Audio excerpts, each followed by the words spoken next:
The humanities are all the stuff that human beings do. Well, now, if we're going to be spending a semester talking about the stuff that human beings do, and if we're going to be doing this in a historical way, and primarily my education is as an historian, then I guess the place to start is to back up as far as we find people and talk about the stuff they did. I mean, that kind of makes sense. So the starting point for this series of lectures this week and the starting point for the entire semester is with a time period we call the prehistoric period. Now, this word prehistoric is a word that we use in conversation to mean all kinds of different things. We might say, well, your cell phone is prehistoric, in some kind of vague way to indicate that it's old. But the word prehistoric does have a specific meaning. It does have a specific literal meaning. The pre part of the word means before, and I know you already knew that. The historic part of the word has to do with history, and I know you figured that one out pretty fast too. But that English word history is kind of an interesting word. The English word history comes from the Greek language. It comes from the Greek word historia. I'm putting it up there on the PowerPoint. You don't need to worry about it too much. But that Greek word historia means a story. Yeah, that's what the word history means, a story. In fact, if you look at the word history, you see the word story kind of buried there in the word. This little fact comes as a surprise to a lot of my students, who I'm ashamed to say have had some pretty horrible high school history teachers who thought that the Greek word historia meant memorized list of presidents in order, or something like that. Well, of course, you have to learn stuff. But if you're not learning things in the context of a story, then you aren't doing history. You might be learning all kinds of old facts, but you're not doing history, because history is about narrative. History is about story. And if you're not learning these things embedded in a story, well, then you're not doing history. But that Greek word historia means more than just a story. It means a specific type of story. It means a story that's written down. You see, it's not the kind of story that you might tell around the campfire, or the type of stories that grandparents tell their grandchildren about the good old days, or that kind of story. But it's a story that's written down. Keeping that in mind, see, we come back to this word prehistoric, and we see what the word prehistoric literally means. That word prehistoric refers to people before they can write down their stories, or in other words, before they've developed a written language. That word prehistoric refers to people living in a time before they've developed a written language. So on the one hand, my job here is very difficult, because we don't know an awful lot about the prehistoric people.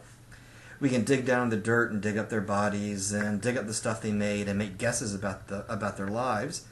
But in terms of what we really know, well, there's just really not all that much. We can make guesses and write movies and novels and that kind of thing, but for what we really know, there's not all that much. On the other hand, that makes my job pretty easy, because there's not much to say. We really don't know very much about these people. We do know some things. For example, we know that if we could go back in time, say about 35,000 years ago, and don't get too worked up about the dates or whatever, but say about 35,000 years ago, then we'd be in a time period that today paleontologists call the Paleolithic Period. Now, this word Paleolithic comes from two Greek words. The paleo part of the word means old. The lith part of the word, from the Greek word lithos, means a rock or a stone. And so the Paleolithic period is sometimes called the Old Stone Age. It's called a Stone Age because people made their tools out of stone. Well, yeah, wood and leather too, but the cutting edge, the hard part of the tool, made out of stone. The other way of getting at that is to say they didn't have access to metal technology. There's no copper or iron or aluminum or anything like that. The hard part, the durable part, the cutting edge of the tool made out of stone. Well, if we could go back to the Paleolithic period, the Old Stone Age, we'd find two different groups of people spread out over not the entire surface of the earth, but a big part of it. Two very different types of people. One of these groups of people we call the Neanderthal people. The other group we call the Cro-Magnon people. Now, how different are these two groups of people? Oh, by the way, before we go further, the names here, Neanderthal and Cro-Magnon, simply refer to the places where their bodies were first identified, so literally you don't need to worry about these words, what they literally mean. But two very different groups of people, the Neanderthal and Cro-Magnon people. Now, how different are they? Well, that's something there's a lot of disagreement about today. I mean, nobody disagrees on the facts here. The disagreement is in the interpretation of the facts, all right. Two very different groups of people. How different are they? Well, there's a lot of disagreement about that today. I mean, there's all kinds of theories and ideas about the origin of human life, the origin of the physical universe, and all those disagreements. Nobody disagrees on the facts here, that there are these two different groups of people. How significant, what are these differences? Well, that's where the disagreement is. The bodies, these two groups of people certainly have biological differences. They have biological differences. That means that their bodies are different. In other words, when you dig up their bodies, you can tell very quickly whether you're looking at the body of a Neanderthal person or a Cro-Magnon person because, the differences are obvious. If you know what you're looking for and you happen to dig up a body in your backyard and you know what you're looking for, then in a few seconds you can tell whether you're looking at the body of a Neanderthal person or a Cro-Magnon person. Again, nobody disagrees on the facts here. How significant are these differences? Well, there's a lot of disagreement. I'm myself not convinced that these biological differences are all that significant. In fact, I'm not convinced that these biological differences are any more different than, the different types of people you see walking around campus. Walk around campus and see, just think about sometime the different ways you can divide people up into groups based on their bodies. Tall people and short people, dividing people up on height, shoe size, skin color, eye color. You can divide people up based on their bodies in all kinds of different ways, and at the end of the day, are these differences all that significant? I mean, are tall people all that different from short people? Are blue-eyed people all that different from brown-eyed people? Are green-eyed people? Are those purple contact lenses aren't fooling anybody kind of people? How significant are these differences? Well, I'm not convinced that the biological differences are all that significant. I mean, they're there. They're obvious. But, what do they really mean? Now, to be fair, there are people who disagree with me. Okay. For example, it's true, and again, nobody disagrees on the facts here, that if you measure their skull capacity, in other words, you measure the inside capacity of their skulls, in other words, you measure how big their brain was. Well, as it turns out, one of these groups had a significantly larger brain than the other group. There's no argument about the facts here. One of these groups had a significantly larger brain than the other group. So the group with a larger brain would obviously be more intelligent than the group with a smaller brain, right? Well, that's one of those sentences that makes an awful lot of sense for about 3 seconds or so until you have time to think about it. No. Just think about dogs. Think about a Great Dane and a Terrier. Now, think about a Great Dane and a Terrier. Which one is smarter? Well, my money's on the Terrier. Now, if you have a Great Dane, I'm sure your Great Dane is highly intelligent. I'm not going to get in a fight with you about how smart your dog is. But, Terriers are smart. And the Great Dane's got a brain the size of a grapefruit, and the Terrier's got a brain the size of a grape, and you're not going to tell me the Great Dane is so much more intelligent than the Terrier. Sure, their brains are different sizes. What's that got to do with anything? Just take a walk around campus. Keep your eyes open. You see all kinds of people. Some people got great big basketball heads, and some people got little bitty softball heads, and some people got pointy football heads. It doesn't matter how big your head is. It matters how you use your brain. There are these biological differences, okay? I'm open to being convinced, okay, but I'm not convinced at the moment that these differences are really worth spending much more time talking about. But now, they're also very different in their culture, and I think that's worth talking about. They're different in their cultures.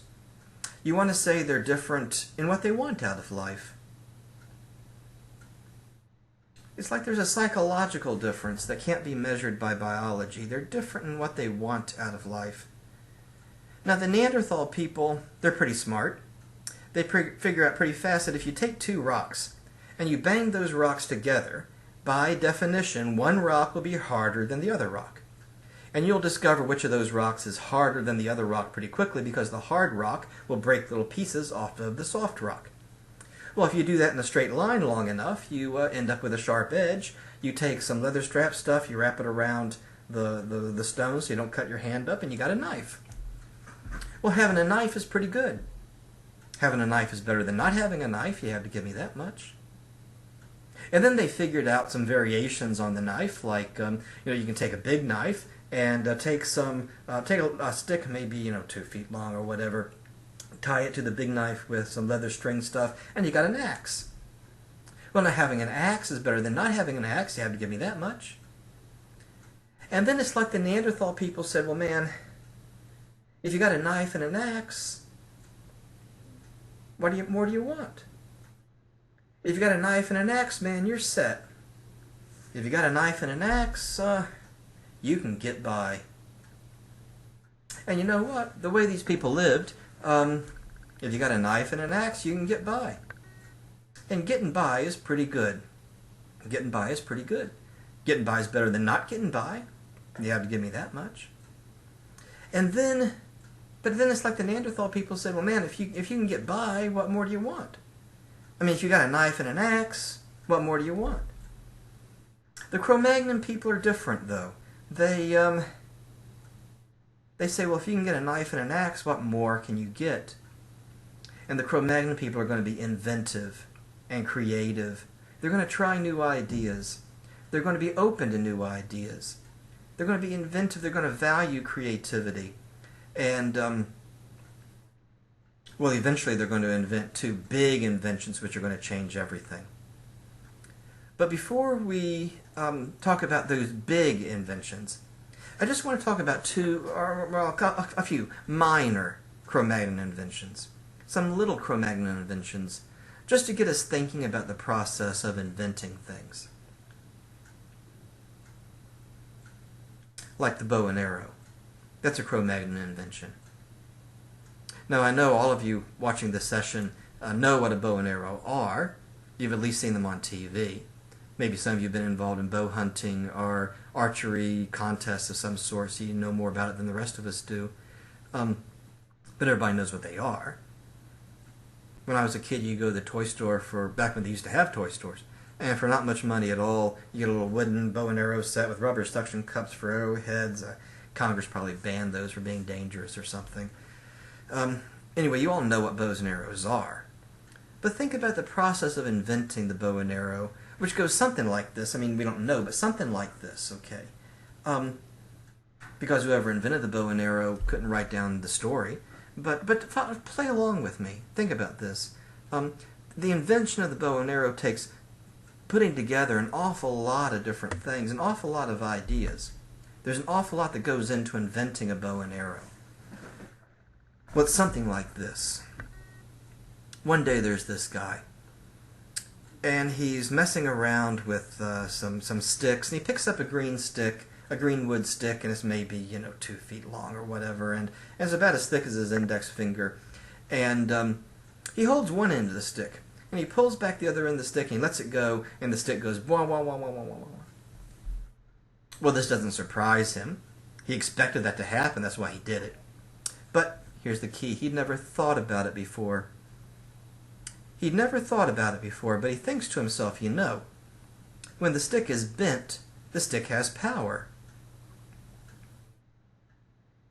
It does something. When the stick isn't bent, it just lays there on the ground, but when the stick is bent, it has power. Now, what can you do with that power? Well, not an awful lot. I mean, he goes back to the cave and walks around it and pops people on the butt with it until they tell him to stop.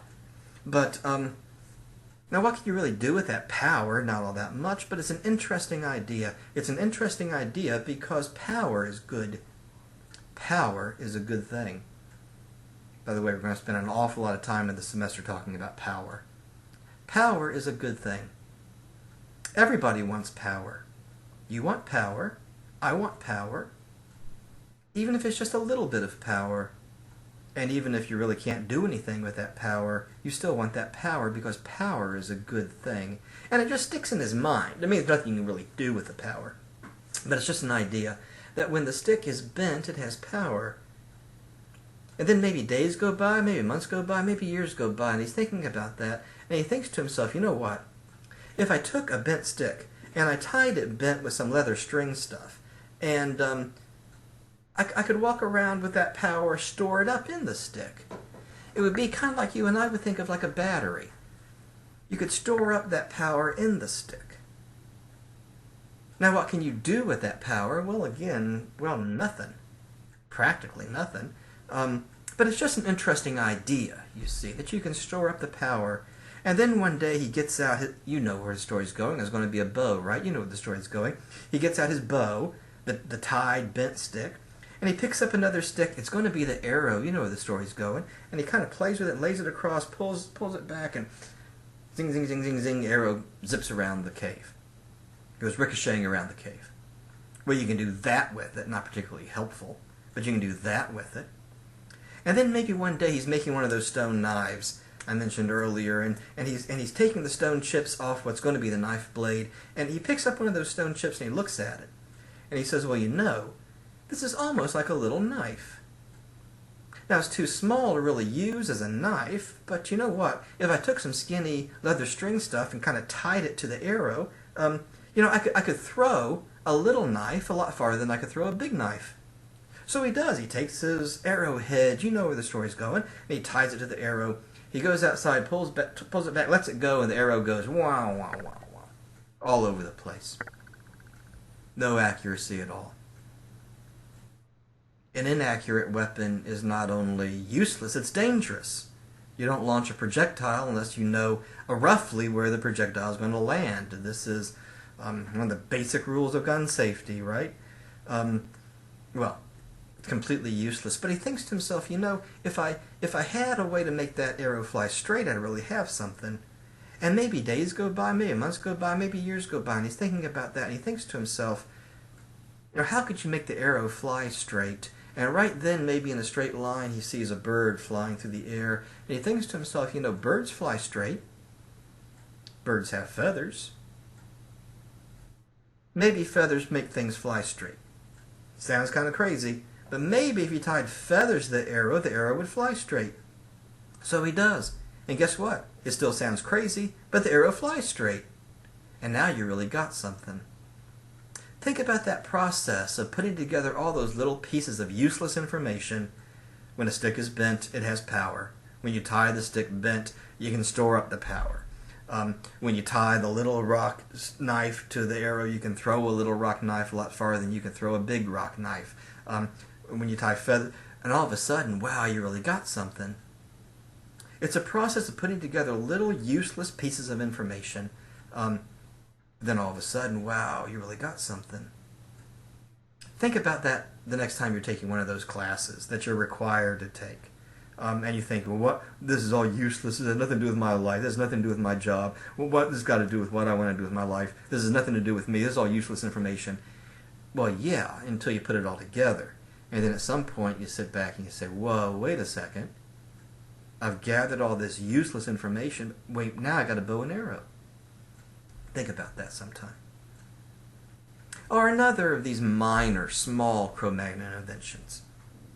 One day all the guys in the cave decide they want to go fishing.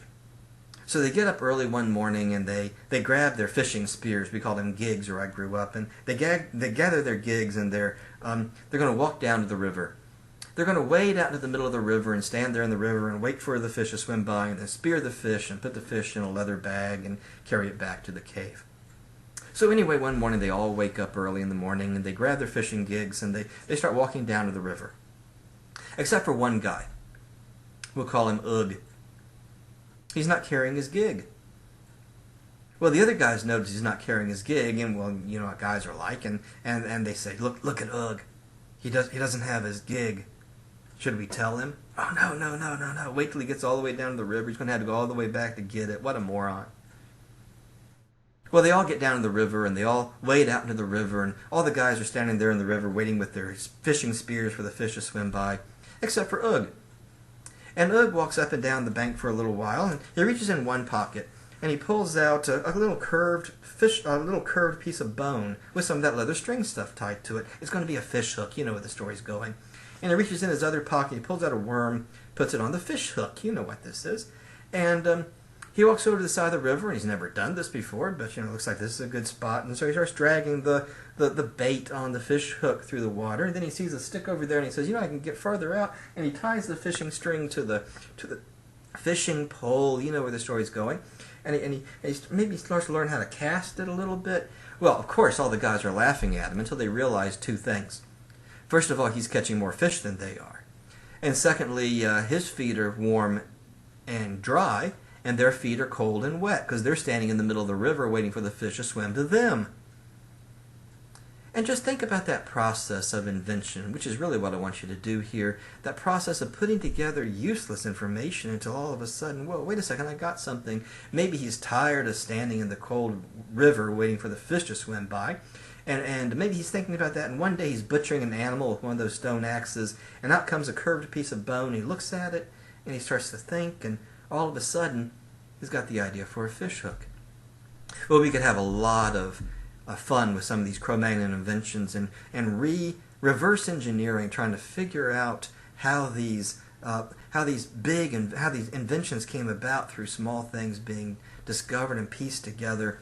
But eventually there's going to be two big inventions which are going to change everything, and that's going to be the starting point of our next section here.